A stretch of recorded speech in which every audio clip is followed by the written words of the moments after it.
This is part 51 of ASP.NET MVC tutorial. In this video, we'll discuss the advantages of using strongly typed views. Please watch part 50 before proceeding. There are several ways that are available to pass data from a controller to a view in an MVC application. We can use viewBag or viewData, dynamic type, or strongly typed view. With strongly typed views, we get IntelliSense and compile time error checking.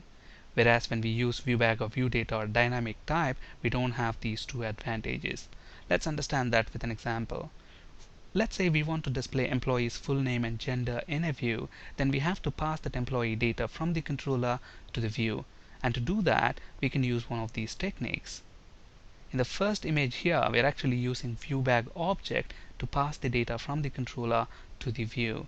So within the controller action method, we are using this dynamic expression employee data to store the employee object into the viewBag. And then within the view, we are using the same dynamic expression to retrieve the employee object out of viewBag, and then we are using full name property to retrieve the value for full name, and similarly gender property to retrieve the value for gender. Okay, at compile time, this view will not have any idea of what model it's going to work with.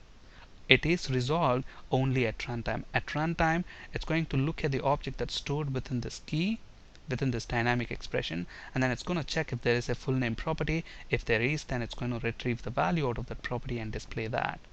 On the other hand, if you misspell this property name instead of full name, if you type it as full name 1, okay, at runtime it's going to look that object that is stored in this dynamic expression. Obviously it's not going to find full name 1 property, so it's going to throw an exception at that point of time. At compile time, you will not get any errors.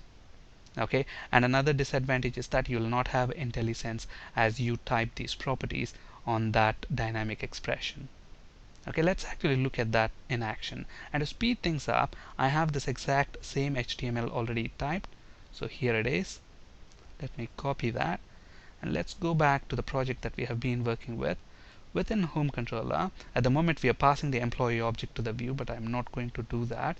We want to store that employee object within viewBag object, and I'm going to use the same key, which is employee data. And then we are going to store the employee object in the viewBag using that key. And then within the view, I'm going to get rid of this HTML. I'm going to paste this. So let's keep this view simple. So we are just displaying two properties from the employee object, full name and gender. Let's build the solution. So we know that employee object now has got full name and gender properties. Notice in the status bar, it's building the solution. So let's navigate to the view. Let's refresh that. So here, as you can see, build succeeded. Now we see the full name and gender of the employee.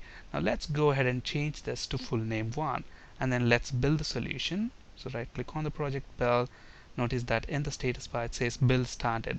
Look at this, employee object doesn't have full name 1 property, but in a bit you'll see that. Look at the status bar, it says build succeeded. At compile time, I don't have any error checking whatsoever. And similarly, look at this, as I start typing, I don't get any IntelliSense as well. Okay, so we don't have IntelliSense, and we don't have compile time error checking. So now when we actually navigate to this view, look at that, when we refresh that, we get an exception at runtime. At compile time, we don't have any error checking. Alright, similarly, when we use dynamic types, so how do we use dynamic types? Within the home controller, I'm going to pass this employee object to the view. And let's get rid of this line because we are not going to store the employee object within the viewBag. We're going to pass that to the view. And then within our view, I'm going to say the model for this view is going to be dynamic. Okay, so at compile time, it will not have any idea of the model that this view will be working with. And then to retrieve the employee's full name, I can simply say at model dot, look at that, I don't get IntelliSense, number 1. So I can type the name, the property name, which is full name here. And similarly, we want gender, so model dot gender. Now look at this, when I build the solution, okay, build progress, it has started the build. So here we are using dynamic type. At compile time, this view does not have any idea about the model that it's going to work with. Build succeeded. Let's go ahead and refresh this view. It should work now because our employee object has both full name and gender properties. On the other hand, let's include an error in the property name. We don't have full name 1 property, so let's build it. So build has started. Notice that at compile time we'll not get any errors, so it says build succeeded, and we'll not have IntelliSense as well. But then when I navigate to this view, look at this, as I refresh this, we get the exception at runtime. So when we use dynamic type or view bag or view data, we don't have these two advantages, IntelliSense and compile time error checking. Let's see, when with strongly typed views, if we have those advantages. So how do we make our view a strongly typed view? We will tell it the model that we are going to work with at design time.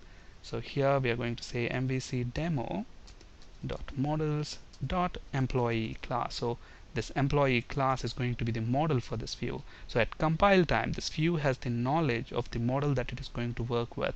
That's why this view is called as a strongly typed view. Look at that, the moment we have done that, I already have an error here stating full name 1 doesn't exist. Let me actually compile this and see if we get that error. And by the way, to compile your solution, Control Shift B is the keyboard shortcut. Notice that we get the error as expected. So we have compile time error checking, number 1. And number 2, notice that as I press dot, I get the full list of properties that are available within this employee object. So you will have IntelliSense as well as compile time error checking when we are working with strongly typed views. Okay, so let's select full name there. Let's build the solution. So build started. So we shouldn't get any errors now because full name and gender properties are available on the employee object. Notice that build succeeded. Now let's refresh the view. We should be able to view the full name and gender. Alright. On this slide you can find resources for ASP.NET, C# and SQL Server interview questions. That's it for today. Thank you for listening. Have a great day.